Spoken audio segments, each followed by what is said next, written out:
سوائے ابلیس کے جہاں میں سبھی تو خوشیاں منا رہے تھے. یا صاحب الجمال یا سید البشر من وجهك المنیر لقد نور القمر من وجهك المنیر لقد نور القمر لا يمكن ثناء كما كان حقه بعد اقتداء بالرسول مختصر. حاضرین جلوس محمدی السلام علیکم ورحمۃ اللہ وبرکاتہ. آپ سبھی حضرات کو تمام منتظمین جلوس کی طرف سے، تمام علماء کی طرف سے اور تمام ائمہ کی طرف سے پیغمبر اسلام صلی اللہ علیہ وسلم کی ولادت کی آمد پر آپ سبھی حضرات کو دل کی اتھاہ گہرائیوں سے مبارکباد پیش کرتے ہیں. پیغمبر اسلام صلی اللہ علیہ وسلم کی ذات کو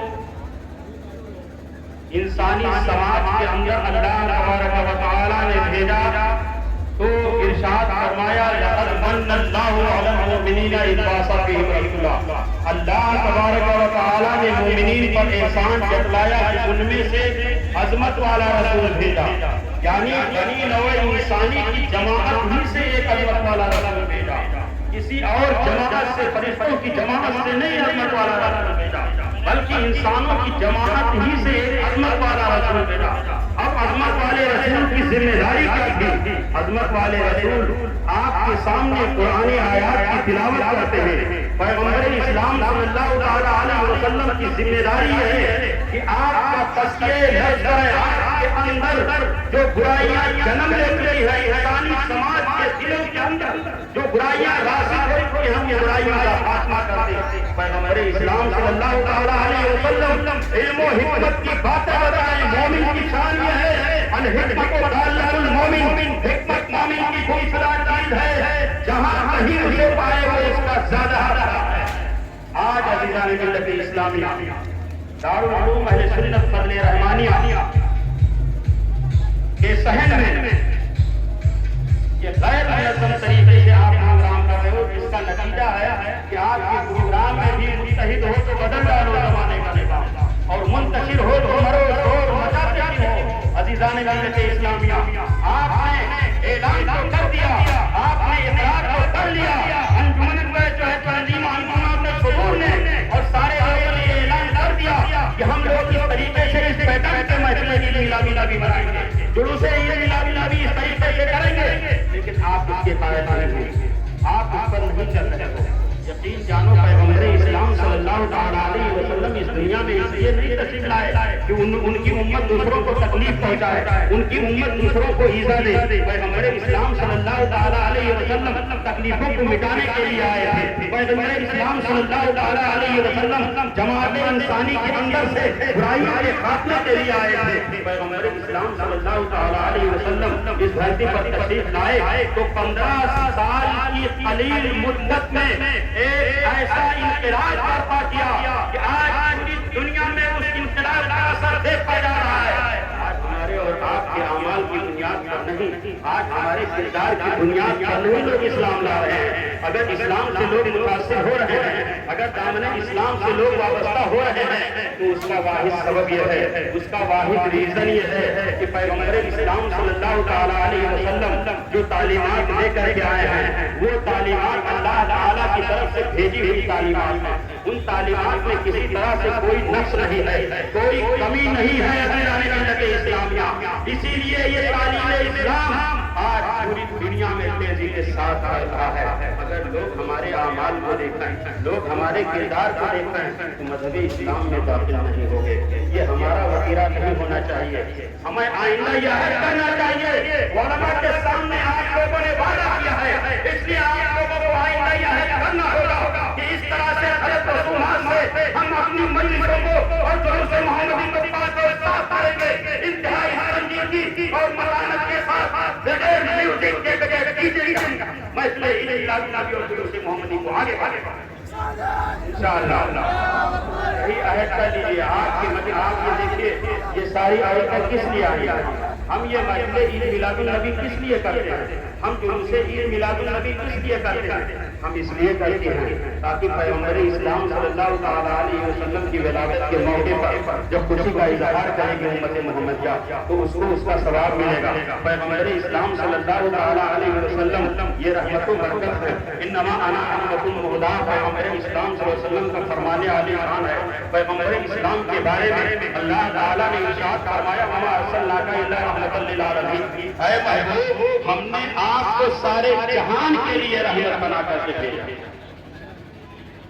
لوگ الگ الگ آپ کے گھروں میں بچہ پیدا ہوتا ہے تو آپ کس طرح سے خوشی کا اظہار کرتے ہیں؟ خاندان، کلچر، سماج کے اعتبار سے جس طرح سے رسم و رواج چلا آ رہا ہے اسی اعتبار سے ہم لوگ اپنے بچوں کی پیدائش پر خوشیوں کا اظہار کرتے ہیں۔ یہی تو ہو رہا ہے سماج کے اندر۔ آپ جائیے کسی دوسرے ملک میں، وہاں کوئی اور طریقہ ہوگا۔ بہت ساری جگہوں پہ زبان ہلا کر کے خوشیوں کا اظہار کرتے ہیں۔ جب بچے کی ولادت ہوتی ہے تو زبان منہ سے ایک آواز نکالی جاتی ہے اور لوگ یہ سمجھ جاتے ہیں کہ ان کے گھر میں کوئی خوشی آئی ہے، ان کے گھر میں کوئی برکت نازل ہوئی ہے۔ آپ چلے جائیے رشیا کی سرزمین پر، وہاں محفل عید میلاد النبی کو منانے کا طریقہ الگ ہے۔ آپ چلے جائیے مصر کی سرزمین پر، وہاں پہ محفل عید میلاد النبی منانے کا طریقہ الگ ہے۔ آپ انڈونیشیا مالیشیا چلے جائیے، وہاں پہ محفل عید میلاد النبی منانے کا طریقہ الگ ہے۔ طریقے الگ ہیں لیکن پیغمبر اسلام صلی اللہ تعالیٰ علیہ وسلم نے ایک چیز، ایک اصول، ایک نظریہ، ایک ضابطہ تمام مسلمانوں کو دیا ہے اور وہ کیا ہے؟ من سن فی الاسلام سنۃ حسنۃ فلہ اجرها واجر من عمل بها۔ پیغمبر اسلام صلی اللہ تعالیٰ علیہ وسلم نے فرمایا کہ جس شخص نے مذہب اسلام کے اندر کسی نئی چیز کی بنیاد ڈالی جو شریعت اسلامیہ سے متصادم نہیں ہے، ٹکراتی نہیں ہے، تو اس کو اس کا ثواب ملے گا، ایجاد کرنے کا ثواب ملے گا۔ اور جو لوگ اس کار خیر پر، اس عمل حسن پر عمل کریں گے ان سب پر اس کا ثواب ملے گا۔ اور تک قیامت جتنے لوگ عمل کرتے رہیں گے ایجاد کرنے والے کو اس کا ثواب ملتا ہے۔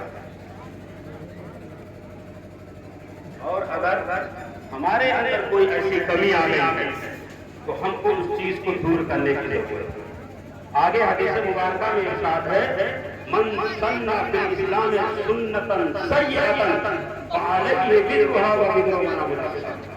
جو شخص کسی برائی کو مذہب اسلام کے اندر فروغ دیتا ہے تو اس کا بوجھ اس کے سر پر ہوگا اور جتنے لوگ اس برائی کو اپنائیں گے ان سب کا بوجھ، اس کا سب کا جو ہے بدلہ اسی کو ملے گا۔ آپ حضرات کو آپ ذہین ہیں، فقیر ہیں، سمجھدار ہیں، ہمیں اپنی مجلسوں کو عورتوں کی آمیزی سے دور کرنا چاہیے۔ سب سے پہلی چیز جو طے ہوئی تھی اس پہ ہمیں آپ عمل کرنا چاہیے۔ یقین جانو دوستو، میں اس لیے نہیں اس چیز کو عرض کر رہا ہوں، اس لیے کہہ رہا ہوں کہ آپ ایک طرف حصول برکت کے لیے اتنے بڑے جلوس میں شرکت کرتے ہو اور دوسری طرف اگر آپ سے کسی عمل کے ذریعے کے کام ہو جائے تو یقین جانیے وہ سارے اعمال آپ کی حقارت ہو جائیں گے، وہ سارے اعمال آپ کے ضائع ہو جائیں گے۔ اس لیے آپ اگر کوئی محفل بابرکت منعقد کر رہے ہو آپ کو اس چیز سے ان چیزوں کا خیال رکھنا چاہیے، ورنہ آپ کو سارے لوگ جتنے برائیاں کرتے جائیں گے ان سب کا آپ کا بدلہ ملے گا۔ وقت بہت قلیل ہے اور ایسا کہ ہمارے محب گرامی حضرت علامہ نثار احمد صاحب مصباحی نے عرض کیا کہ آج جمعہ کا دن بہت بابرکت دن ہے اور بہت بابرکت تاریخ ہے، تو اس لیے جمعہ کی نماز ہم سے نہ چھوڑنے پائے اس کا بھی خیال رکھیے اور جو طریقہ ہمیں ہمارے اسلاف سے ملا ہے ہمیں اس پر عمل کرنے کی ضرورت ہے۔ اور اللہ تبارک و تعالیٰ سے آخر میں دعا ہے کہ مولا کریم ہم سب کو اپنی مجلسوں سے برائیوں کو پاک کرنے کی توفیق عطا فرمائے اور بابرکت محفلوں کے حصول برکت کی نیت سے جب ہم حاضر ہوں تو انتہائی سنجیدگی اور متانت کے ساتھ حاضر ہوں تاکہ اللہ اور اس کے رسول کی رضا حاصل ہو، اللہ اور اس کے رسول کے غضب سے اللہ تبارک و تعالیٰ ہم سب کو دور فرمائے۔ وما علینا الا البلاغ۔ السلام علیکم ورحمۃ اللہ وبرکاتہ۔